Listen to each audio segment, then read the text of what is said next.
Welcome to the Box Score Sports Podcast.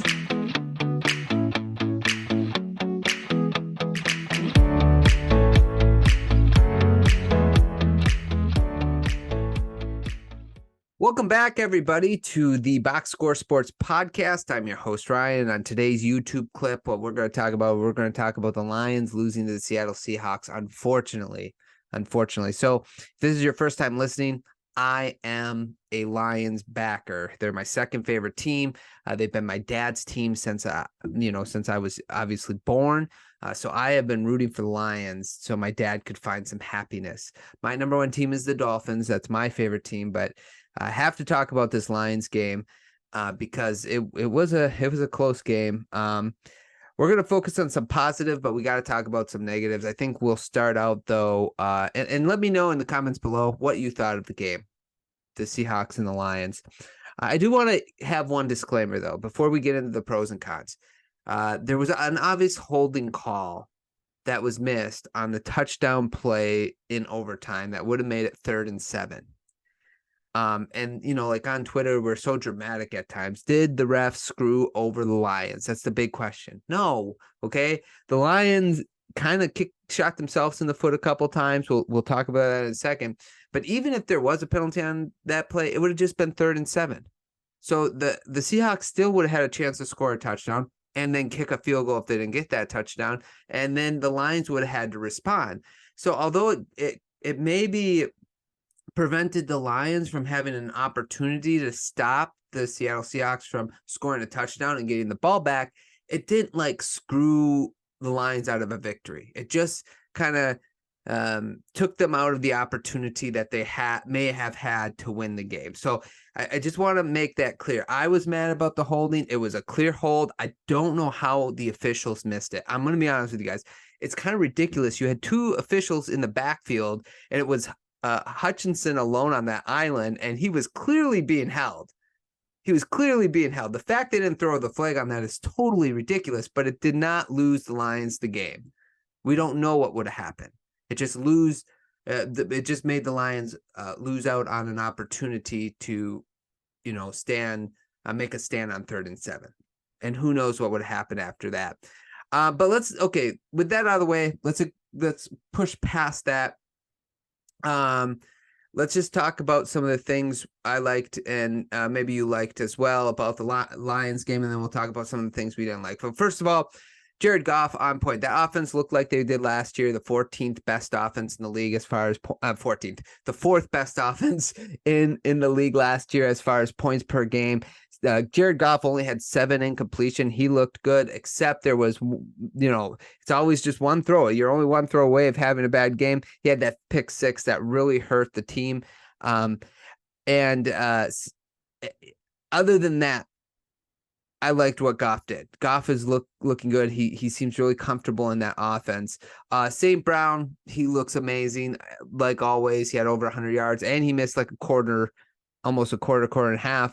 So his numbers could have even been better. Laporta, let's give a shout out to Laporta. He had some huge plays when Brown left the field, including a couple contested catches and running after the catch that I was super impressed with. And then, the defense, the only thing I can say super positive about the defense right now is that Hutchinson seems to always be close to the quarterback. So them are some of the positives. The takeaways that we can take away from this Lions game. Oh, and one more is they were down by 10 points with less than 6 minutes to go in the 4th quarter, and they came back to at least tie the game. I would say that last drive, I understand you don't want to give the other team a lot of time, but I think teams get really cute with the clock. My goal would be let's score a touchdown and put the pressure on the other team. It seems to me that most teams now will be like, actually, we don't care about whether we get the touchdown or not. We just don't want the other team to have the opportunity to score or tie the game. I think they should have pushed it harder in that last drive of the game. I think they were kind of not nonchalantly moving upfield. It's like you're on the 30-yard line, 38 seconds to go, and the clock's running. You're kind of calling safe plays.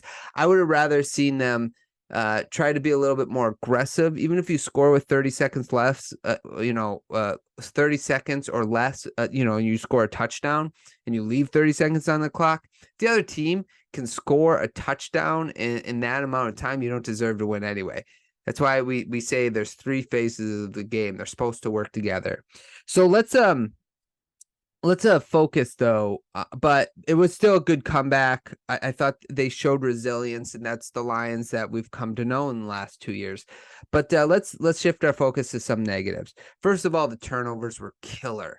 The only one that was kind of not it wasn't killer at all, was the Brown turnover that counted as a fumble recovery. But the other 2, Montgomery and the interception first pick 6, obviously killed the Lions. But even the turnovers on downs, I understand being aggressive. And this is one of my pet peeves, is analytics work and they don't work, because analytics don't always take like the flow or the emotion that is going on into the game into account. They're all numbers oriented. To me, when you were up 21-17 and you're barely across the 50-yard line, play the field position game. Your team basically only allowed 10 points, your defense, up until that point. One of those touchdowns was a pick 6. So up until that point, when you went for it and did not get it on 4th down, when you were up 21-17, your defense held that offense to only 10 points.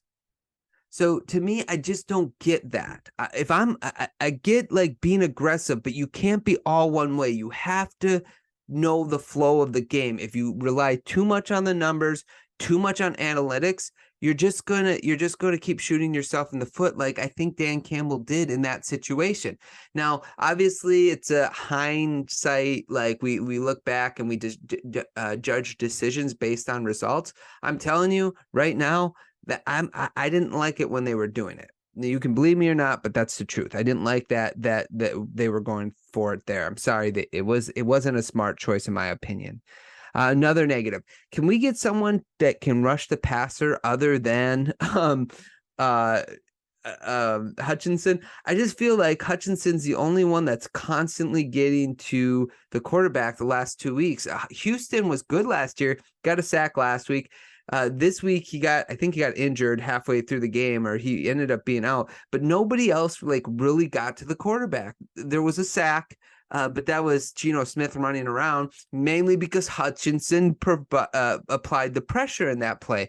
And, I might as well just link this in there. And so that's part of the problem. The defense played like well enough to win, but can we get more pressure on the quarterback other than Hutchinson? And I get like we got blitzes. The Lions got pressure when they brought blitz, but can we, with the front 4, why can't we get pressure there?